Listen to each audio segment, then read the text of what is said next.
함께 기도드리겠습니다. 하나님, 지난밤도 지켜주시고 새날을 허락하심에 감사드립니다. 여러 가지 이유로 밤잠을 설치시는 분들, 삶의 고통을 당하시는 분들에게 이 시간 은혜와 평안을 허락하여 주옵소서. 육체가 균형을 얻게 하시고 마음이 안정되게 하옵소서. 염려가 물러가고 새로운 길로 인도하시는 희망으로 채워지게 하옵소서. 불안은 사라지고 광야에서 인도하시는 주님을 신뢰함이 깊어지게 하옵소서. 낙심은 멀리 떠나게 하시고 다시 살리시는 주님의 능력을 붙잡게 하옵소서. 저희가 하는 역할에 오늘도 복이 임하게 하옵소서. 사람들을 도울 때 진정한 축복의 마음이 있게 하옵소서. 사람들을 이끌 때 진정한 섬김이 있게 하옵소서. 사람들과 동역할 때 진정한 인정이 있게 하옵소서. 병상에 있는 사랑하는 환우들을 붙잡아 주옵소서. 오늘도 주님의 궁율과 자비의 손길을 기다리나이다. 하늘문을 열어주셔서 가정에서 병원에서 가려하고 진찰받고 재활을 연하는 모든 시간들이 놀라운 손길로 채움받게 하시고 하나님께서 친히 치유의 손길로 말미암아 조금씩 나아질 수 있는 크신 은총을 베풀어 주옵소서. 하나님, 환울의 영혼이 오늘도 강건하게 하시고 육체의 연약함 때문에 힘들고 지치는 시간들이 있지만 그때마다 성령께서 힘을 더해 주시고 다시 일어나게 하시고 하나님과 동행할 수 있는 놀라운 복이 있도록 인도하옵소서. 옆에서 기도하시는 가족들을 붙잡아 주옵소서. 위로해 주시고 소망 주시고 모든 여건들을 안정되게 이끌어 주셔서 여러 가지 역할들을 감당할 때 어려움이 생기지 않게 하옵소서. 자녀들을 주 앞에 내어 맡깁니다. 저희 자녀들이 예수님 안에서 오늘도 건승하게 하옵소서. 맡겨진 자리를 충실하게 잘 감당하게 하시고 하나님의 이름을 위해서 쓰임받게 하시며 믿음 위에 굳건히 서서 하나님 앞에 영광과 찬양을 돌려드리기에 부족함이 없게 하옵소서.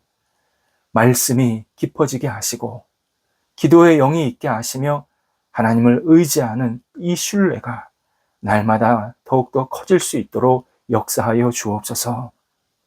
어린 자녀들 무럭무럭 잘 자라 평생을 주님 안에 거하게 하시고 학업에 있는 자녀들 집중해서 공부하여 오늘도 하나님께 영광되게 하시고 주 앞에 쓰임받게 하시고 주 앞에 마음껏 미래를 향해서 나아갈 수 있는 열정을 공급받게 하여 주셔서 학업의 시간이 감사의 시간이 될 수 있도록 인도하옵소서.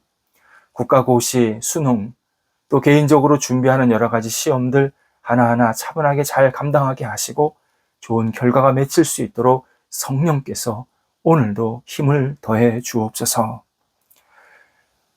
장래의 문제를 가지고 계속 기도하는 자녀들, 하나님, 주께서 희망 주시고 문을 열어주시고 하나님께 모든 것을 내어 맡기면서 주님을 의지하며 동행할 수 있도록 인도하옵소서.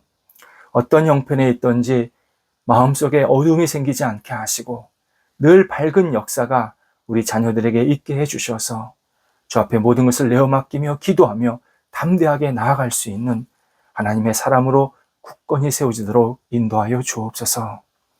성도들의 일터를 붙잡아 주옵소서. 오늘도 하나님이 주신 일터가 은혜 가운데서 안정되게 하시고 은혜 가운데에서 외연이 확장되게 하옵소서. 맡겨진 일들을 감당할 때 좋은 사람들 많이 만나게 하시고 손님들도 많이 찾아오게 하시고 좋은 동역자 생기게 하시고 같이 일하는 직원들 지혜롭게 해주셔서 우리 만남의 복, 교류의 복이 있게 하심에 성도들의 일터가 날마다 주님의 은혜 가운데에서 굳건히 세워지게 하옵소서. 여러 가지 도전하고 준비하고 있는 분들이 있습니다. 함께 하셔서 생각이 더 깊어지게 하시고 힘차게 앞을 향해 나아갈 수 있도록 모든 능력을 베풀어 주시고 어려움이 생겼을 때 하나하나 헤쳐나갈 수 있도록 열정도 은혜도 주님께서 친히 허락하여 주셔서 이 어려움 속에서 오히려 하나님과 함께 동행하며 하나님께 모든 것을 내어 맡기는 믿음의 시간으로 승화될 수 있도록 인도하옵소서. 시작하고 있고 진행되고 있는 일들이 있습니다. 하나님 도우소서. 성도들의 이 시작과 진행이 은혜 가운데서 순적하게 잘 이끌림 받게 하시고 좋은 결실도 맺힐 수 있도록 하나님께서 친히 함께하여 주시옵소서. 우리 성도들이 이 땅에서 사명의 분복을 누리면서 마음껏 쓰임받게 도와주시옵시고 하나님의 사람으로 이 땅을 살아가기에 어려움이 없도록 모든 여건들을 주장하여 주옵소서. 출타하시는 성도들 붙잡아 주셔서 오고 갈 때 성령이 동행하여 주시고 강건한 모습으로 맡겨진 역할을 잘 감당하시고 돌아오시게 하여 주셔서 주 앞에서 다시 한번 감사와 영광을 돌려드릴 수 있는 시간이 있게 하옵소서. 하나님, 저희 대한민국의 교회들을 위해서 기도드립니다. 저희 교회들이 복음 위에 굳건히 서서 복음으로 살고 복음을 전하는 복의 통로가 되게 하옵소서. 복음이 살아있게 하시고 예수 그리스도만을 붙잡고 의지하며 예수 그리스도만을 세상 사람들에게 증거하여서 우리 교회가 하나님 앞에 아름답게 쓰임받는 교회, 빛이 비치는 교회, 하나님을 영화롭게 하는 대한민국 교회가 될 수 있도록 인도하여 주시옵소서. 목회자들에게도 함께 하셔서 강건케 하시고 하나님이 주시는 능력과 사명감 가지고 이 일들을 감당할 때에 하나님 나라가 확장되는 모든 교회들이 될 수 있도록 함께 하옵소서. 저희 교회를 붙잡아 주옵소서. 하나님의 영광이 드러나는 교회 되게 하시고 하나님을 알지 못하는 사람들이 찾아와서 예수님 안에 거하게 하시고 불안한 신앙이 다시 온전케 세워지는 신앙 되게 하시고 불안한 믿음이 신뢰가 넘치는 믿음으로 채워지게 하여 주시어서 우리 성도들이 날마다 주님과 동행하면서 이 땅을 아름답게 살아갈 수 있도록 인도하옵소서. 말씀에 은혜가 넘치게 하시고 사랑의 교제가 넘치게 하시고 안정되게 하시고 뿌리가 깊어지게 하시고 또 은혜 가운데서 계속 확장되게 하여 주시어서 우리 교회가 하나님을 영화롭게 하는데 부족함이 없게 하시고 이 어두운 세상 속에서 빛이 될 수 있도록 거룩한 능력을 허락하여 주시옵소서. 오늘도 우리 성도들 한날을 생활할 때에 영적으로 굳건히 세워지고 성공하는 한날이 되게 하옵소서. 육체의 일을 도모하는 것이 아니라 영적으로 더 한 단계 성숙해 가게 하시고 영적으로 주님을 더욱더 의지하면서 하나님께서 하시는 놀라운 일들을 오늘도 목도하며 찬양과 영광을 돌려드리도록 인도하옵소서. 예수님의 이름으로 기도드립니다. 아멘.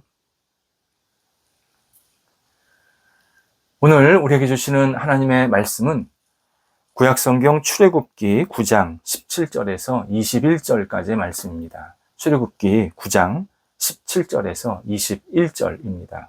살아계신 하나님의 말씀을 봉독합니다. 내가 여전히 내 백성 앞에 교만하여 그들을 보내지 아니하느냐. 내일 이맘때면 내가 무거운 우박을 내리리니 애굽 나라가 세워진 그날로부터 지금까지 그와 같은 일이 없었더라. 이제 사람을 보내어 내 가축과 내 들에 있는 것을 다 모으라. 사람이나 짐승이나 무릇 들에 있어서 집에 돌아오지 않는 것들에게는 우박이 그 위에 내리리니 그것들이 죽으리라 하셨다 하라 하시니라. 바로의 신하 중에 여호와의 말씀을 두려워하는 자들은 그 종들과 가축을 집으로 피하여 들었으나 여호와의 말씀을 마음에 두지 아니하는 사람은 그의 종들과 가축을 들에 그대로 두었더라. 아멘. 예전에 여행을 직업으로 하는 신앙인을 만난 적이 있습니다. 그는 세계 곳곳에 여행지를 소개하고 또 글도 쓰는 작가였습니다. 그가 1년이면 약 10달 정도를 해외에 나가서 생활한다고 합니다. 그런데 그가 이런 말을 했습니다. 한국에 있을 때 여유로운 시간을 갖지 못하면 해외에 나가도 전혀 흥미롭지 않다라고 말을 합니다. 그는 한국에 있을 때 충분히 정말 충전의 시간, 영적으로 또 마음적으로 새롭게 되는 그 시간을 갖지 못하면 여행지를 습관적으로 다니게 되고 사람들에게도 진부한 여행지만을 소개할 수밖에 없다. 자신의 경험을 이야기해 주었습니다. 그가 한국에 들어왔을 때 약 2달간 충전하는 방법은 하나님의 말씀을 진지하게 읽습니다. 신앙 서적을 읽습니다. 집중해서 기도하는 시간을 갖습니다. 그리고 신앙 친구들을 만나서 좋은 시간을 보내는 그러한 기회를 계속 잡는다고 합니다.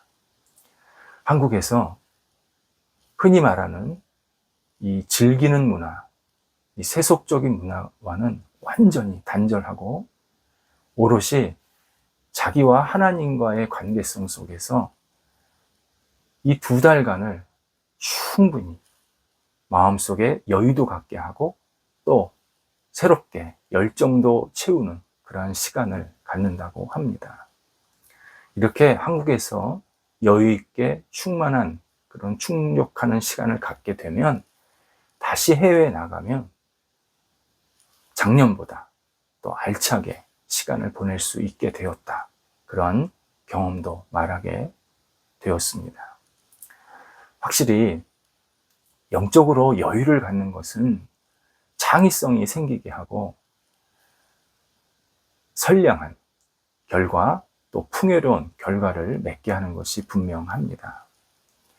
의미 있는 이야기를 만들어내는 동기, 다음 단계를 새롭게 준비할 수 있는 시간, 모두 여유롭게 영적으로 충전을 받는 시간에서 나타납니다. 또 하나, 영적인 여유를 가진 사람의 특징이 있습니다. 하나님 말씀에 적극적으로 반응하고 따른다라는 점입니다. 영적인 여유는 영혼 안에 하나님의 말씀, 하나님의 뜻, 하나님의 약속을 채울 공간이 있다라는 의미입니다. 그래서 영적인 여유를 가지면 자신이 진정으로 붙잡고 살아야 할 하나님의 말씀이 무엇인지, 또 그 말씀에 내가 어떻게 반응해야 되는지, 그리고 어떤 말씀을 자기 삶의 우선순위로 둬야 하는지, 이러한 다양한 것들을 지혜롭게 받아들이고 또 집중할 수 있게 만들어 줍니다. 본문은 모세가 이스라엘 백성을 이집트에서 데리고 나오라고 하시는 이 하나님의 명령을 들을 때 일어났던 일들입니다. 하나님은 계속해서 이집트 왕 바로에게 내 백성을 내보내라고 말씀을 하시지만 바로는 계속 거부를 합니다. 오늘 본문도 하나님께서 다시 모세에게 바로에게 가라 명령하시면서 바로에게 이러한 말을 전하라 라는 내용입니다. 그리고 그런 과정 속에서 하나님은 10개의 재앙이라고 하는 10개 재앙을 이집트에 내리게 하셔서 계속 충격을 주시게 됩니다. 오늘 본문이 7번째 재앙입니다. 커다란 우박이, 이집트 역사상 이런 커다란 우박을 경험할 수 없는, 거기는 그 뜨거운 떼약볕에 있는 아프리카 아닙니까? 그 아프리카에서 거대한 우박을 경험하게 된다. 이렇게 경고하시는 내용이기도 합니다. 하나님께서 이집트 사람들이지만 그들을 힘들게 하시려고 이렇게 어떤 심판 또는 재앙을 내리신다라는 이 사실 우리에게는 굉장히 의아하게 들릴 수 있습니다. 하나님이 사람을 이렇게 괴롭히시지? 그럴 수 있습니다. 그런데 그 이유가 7절, 오늘 본문 7절에 나옵니다. 내가 여전히 내 백성 앞에 교만하여 그들을 보내지 아니하고 있다. 이렇게 하나님께서 말씀하십니다. 여기서 내는 이집트 왕 바로입니다. 바로는 자신과 자신의 나라에 불이익이 생긴다고 생각해서 이스라엘 백성들을 지금 내보내지 않고 있습니다. 하지만 하나님은 그의 태도를 교만이라고 표현하고 계십니다. 본인은 바로는 이스라엘 백성들을 내보내는 것이 자기나 이집트에게 손해가 된다고 생각했지만 실제로 내보내지 않는 것이 오히려 본인들에게 더 큰 고통, 더 큰 어려움을 받게 하는 동기가 된 겁니다. 그러니까 지금 바로는 하나님의 뜻대로 선택을 해서 그렇게 행동을 하면 오히려 자기들한테 좋은 건데 자기가 생각하기에, 자기 판단에 이렇게 하는 것이 더 좋겠다 생각하면서 하나님의 말씀을 거부하니까 문제가 더 복잡해지게 된 겁니다. 더 큰 어려움과 고통을 당하고 있는 겁니다. 확실히 하나님의 뜻과 인간의 뜻은 분명히 다릅니다. 하나님의 계획은 인간의 뜻과는 비교할 수 없을 정도로 엄청나게 정말 위대하고 그리고 존귀하고 우리를 살리는 분명한 목적이 있습니다. 그래서 하나님의 말씀에 따라 사는 것이 지금 당장은 좀 손해가 되는 것 같이 보이지만 실제로 내 뜻대로 행하는 것이 더 큰 손해고 하나님의 말씀대로 살면 오히려 우리에게 큰 은혜와 복이 생긴다는 사실을 오늘 본문에서도 다시 확인해 주고 있습니다. 그래서 하나님의 말씀을 듣는 것이 유익하다고 생각한 이집트 사람들이 있었습니다. 20절에서 일부 바로의 신하들이 하나님의 말씀을 두려워했다. 이렇게 표현되고 있습니다. 하나님의 말씀이 더 옳고 하나님의 말씀대로 따라 살면 더 잘 될 것이다. 이런 마음이 생겼다는 겁니다. 그래서 이들은 우박이 내린다라는 경고를 듣고는 자신들의 종 그리고 가축들을 집 안으로 들어들이게 합니다. 당연히 이들의 재산과 사람들의 생명을 구할 수 있게 되었습니다. 하나님께서 우리에게 주시는 말씀은 우리를 너무 사랑하시고 우리를 너무나 잘 되게 하려고 하는 진리입니다. 우리는 들리는 말씀, 깨달은 말씀, 읽는 말씀에 신속하게 응답할 필요가 있습니다. 창세기 19장에서 하나님은 패역하고 타락한 소돔과 고모라, 정확히 그 사람들을 심판하시고자 했습니다. 소돔과 고모라를 심판하심이 주변의 인간 사회를 건져내는 중요한 일이었기 때문에 하나님이 그렇게 판단하신 겁니다.